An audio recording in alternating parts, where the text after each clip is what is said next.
एक बार हनुमान जी अपना रूप बदलकर एक बूढ़े वानर के रूप में अपनी पूंछ को और लंबी पूंछ करके रास्ते में सो गए। थोड़ी देर के बाद वहाँ पांडव पुत्र भीम आए। वहाँ उन्होंने देखा कि एक बूढ़ा कमजोर सा वानर लेटा हुआ है। उसकी लंबी पूंछ ने पूरा रास्ता रोक रखा था। भीम ने गरज कर कहा, ओ वानर, उठ यहाँ से। ये कोई तरीका है रास्ते में सोने का? हट यहाँ से, मुझे बहुत देर हो रही है। मैं पांडव पुत्र भीम हूँ। तभी बूढ़े बने हनुमान जी ने धीरे से आंखें खोली और कहा, मुझे क्षमा करना हे वीर पुरुष, अब मुझ में उठने की शक्ति नहीं है। दया करके तुम ही मेरी पूंछ हटाकर आगे चले जाओ।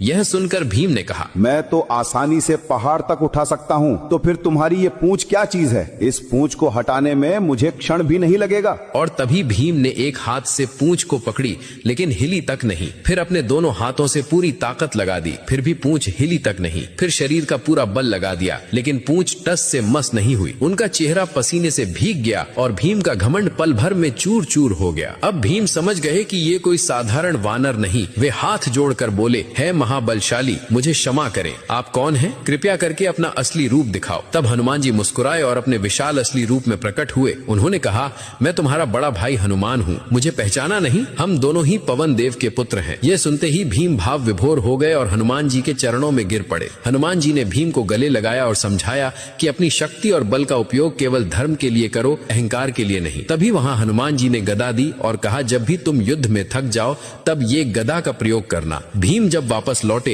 तो द्रौपदी के साथ युधिष्ठिर को